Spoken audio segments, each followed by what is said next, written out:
Olá, você que acompanha a MIT Technology Review Brasil. Hoje eu converso com o Carlos Júnior, founder e CEO da Sai do Papel e co-founder e head de curadoria do Rio Innovation Week. Tudo bem, Carlos? Obrigado, Carlos, pela participação aqui com a gente. Eu que agradeço.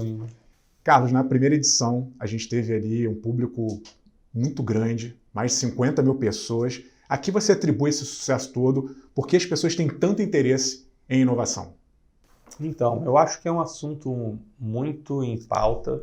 A inovação está fazendo cada vez mais parte da vida de todos e as pessoas ficam curiosas para saber qual é a próxima onda, o que vai impactar, como eu me preparo para ela. E eu acho que não só as pessoas, mas as corporações, elas estão muito atentas a esse tema.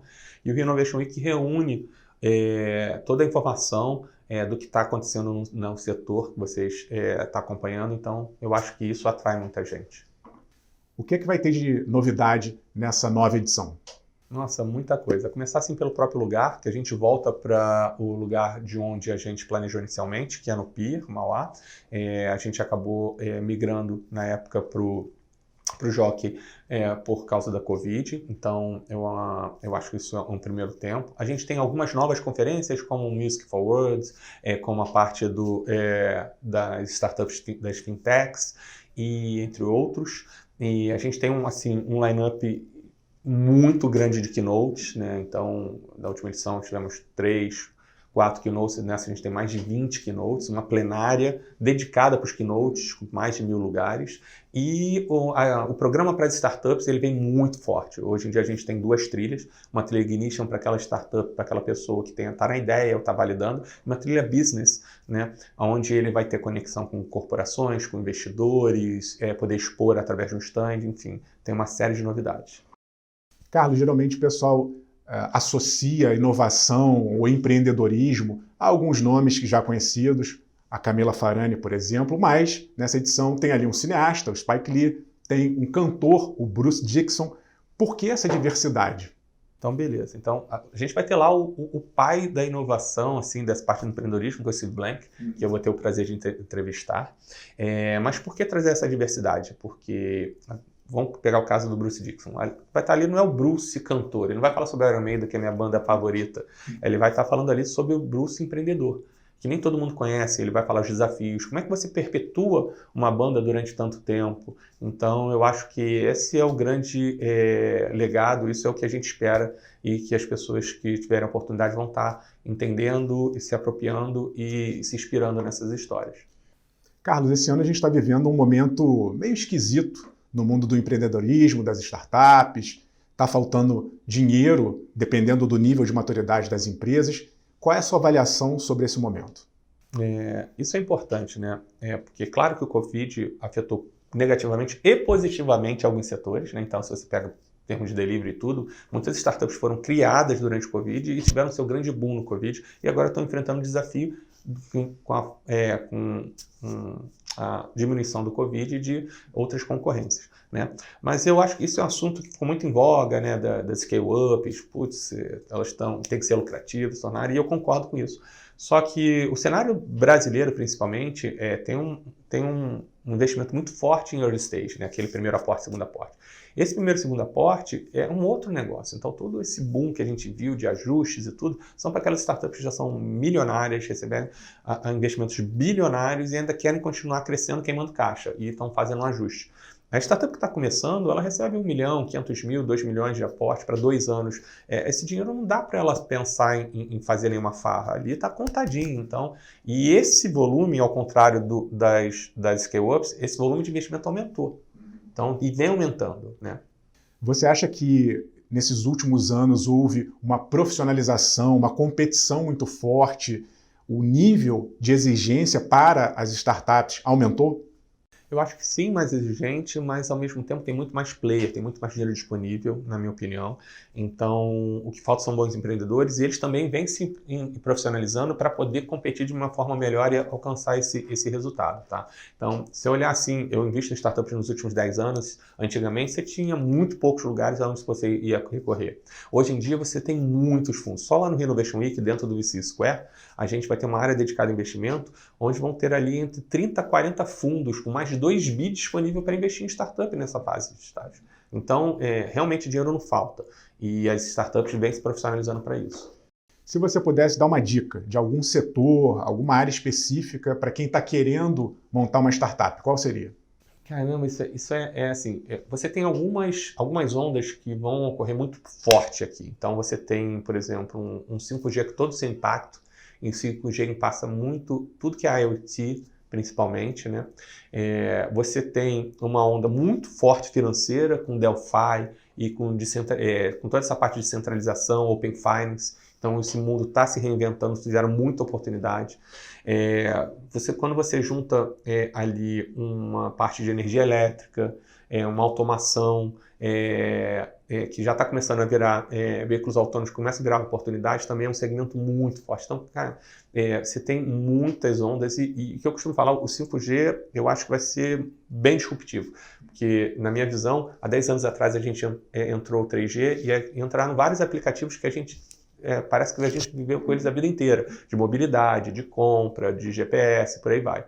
O 5G vai possibilitar essa nova onda de aplicativos que a gente nem sonha e que a gente não vai conseguir viver sem eles. Então, tem muita oportunidade.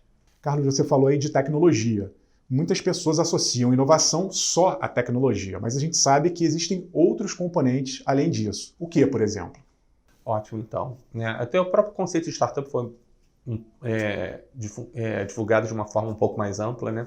Eu acho que inovação, sim, você acaba ligando a tecnologia por causa da escala, né? É muito mais fácil você ganhar escala, que é um dos pilares das startups, se você tiver tecnologia embutida. Mas eu acho que a inovação ela vem de modelo de negócio, a inovação vem sim da forma de como você lidera, de como você faz a sua gestão, de inclusão em novos mercados. Então, sim, eu acho que não é só tecnologia.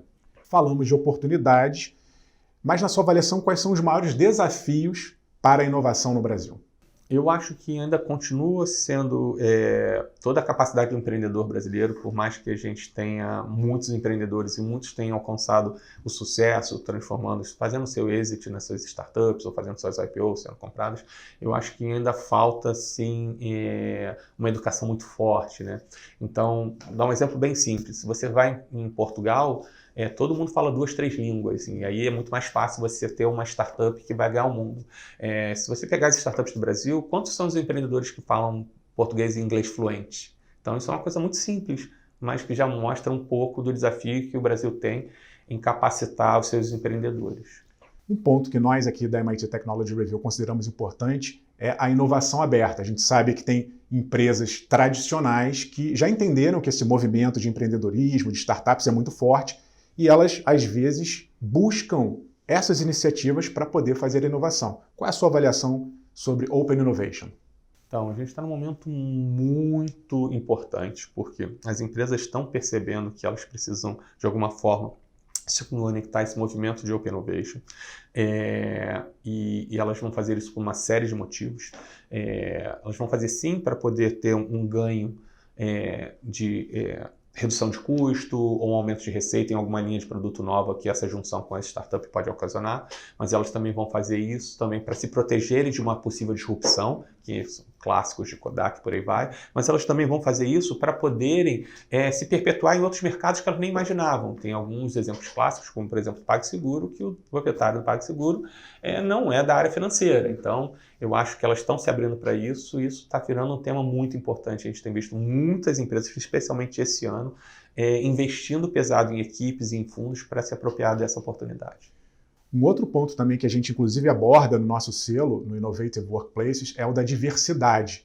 Que papel tem a diversidade como aceleradora da inovação? Eu acho que a gente ainda tem muito que evoluir, né? Isso passa também pela capacitação e pela geração de oportunidades para as pessoas que hoje não têm, que precisam ter oportunidade para gerar diversidade. Então, eu acho que isso é uma pauta muito forte e que precisa ser constantemente revisitada para que dê uma atenção especial. Carlos, o Rio de Janeiro tem se mostrado um polo importante para a inovação. Nós, do MIT, temos inclusive uma iniciativa regional, o MIT RIP, no caso específico aqui do Rio de Janeiro, para o setor de energia. Você acha que o Brasil, e mais especificamente o Rio de Janeiro, tem vocação para ser polo de inovação? Não, concordo assim, plenamente.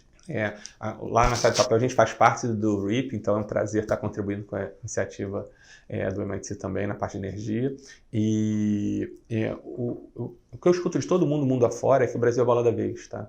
Então, se você pegar em números de unicórnios e com toda a dificuldade, com todas as adversidades que o empreendedor brasileiro enfrenta, a gente ainda consegue um sucesso muito grande, né? Então, eu acho que o mundo inteiro está olhando para o Brasil e está tentando capturar essas oportunidades.